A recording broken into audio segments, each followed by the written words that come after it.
Dr. Doug Smith. Time for our podcast. This is a podcast where you will hear the truth of the science behind what actually happened in this opioid crisis. And folks, it was not what you were told, okay? You were told a story, a fairy tale, about a mental health disease called opioid addiction or opioid use disorder. There's nothing about it that's true. What the science says is true, okay? So you look at the science if you want to see the truth. You don't listen to people, you look at science. And the science is very, very clear. There is damage to the DNA with each and every dose of an opioid. Okay, the damage is in the promoter region of the OPRN1 gene. How do we know that? We went to the lab and measured it.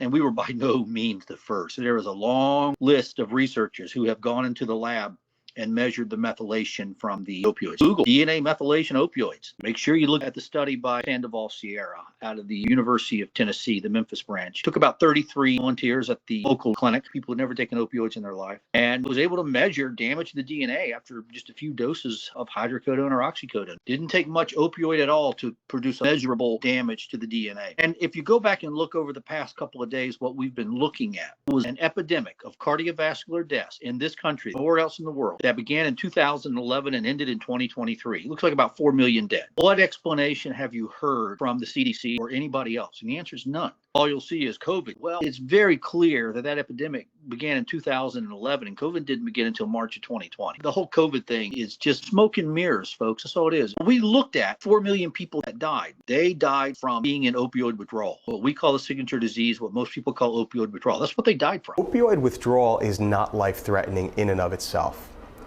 So you can withdraw from opiates and just be really miserable and you'll get through it. And folks, that's just not true. There are 4 million people that died from adrenaline toxicity. They died from high output heart failure. But they died because doctors like Dr. Dominic Sportelli are running around telling everybody that opioid withdrawal is not dangerous. And that's just not true, folks. And then look at the type of nonsense that we get from the CDC. It's a press release for immediate release, February 25th, 2025.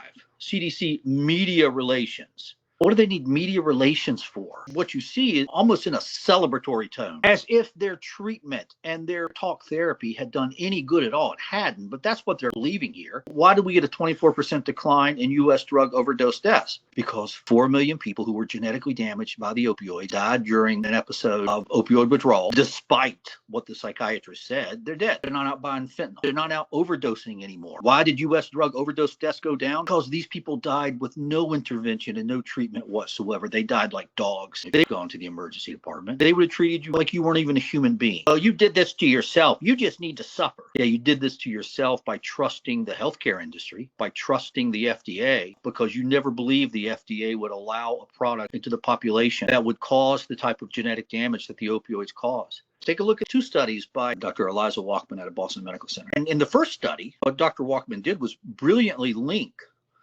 the level of methylation, the level of DNA damage to the severity of symptoms. She's a pediatrician. She's working with babies born with neonatal abstinence syndrome, babies born in overdose and opioid withdrawal. And what they do is they measure the severity of the symptoms. They measure the severity of the methylation. Lo and behold, the severity of the genetic damage, the severity of the methylation predicts the severity of the symptoms. All that means that the severity of what you felt is a function of how much genetic damage you have. That was in 2014, folks, 12 years ago. Nobody did a thing in the world with her information. So she kind of replicated her own study in 2018. And actually what she did was she showed that the level of genetic damage in either the infant or the mother had predictive value. That's cause and effect, folks. Pretty straightforward science. Boy, I'm looking forward to getting this book published. This is something that we talk about in the book. That these psychiatrists, not that they ignored emerging science, but what they did was they ignored decades of established science. In the book, we actually talk about how psychiatry is almost like a religion. And just like religions have suppressed science, you look at Galileo and the telescope, church suppressed that. Church is still suppressing evolution. Religion suppressed science. There's multiple historical episodes where that has happened. Psychiatry is suppressing science. Look at this comparison to religion. Religion has the organization of the church. Well, the psychiatrists are used to the bureaucracies. HHS, SAMHSA, CDC, FDA. We're going to hold here for today, folks. All of our new listeners, thank you so much. Thank you for coming and listening to the truth. Please share this message with someone that needs to hear it.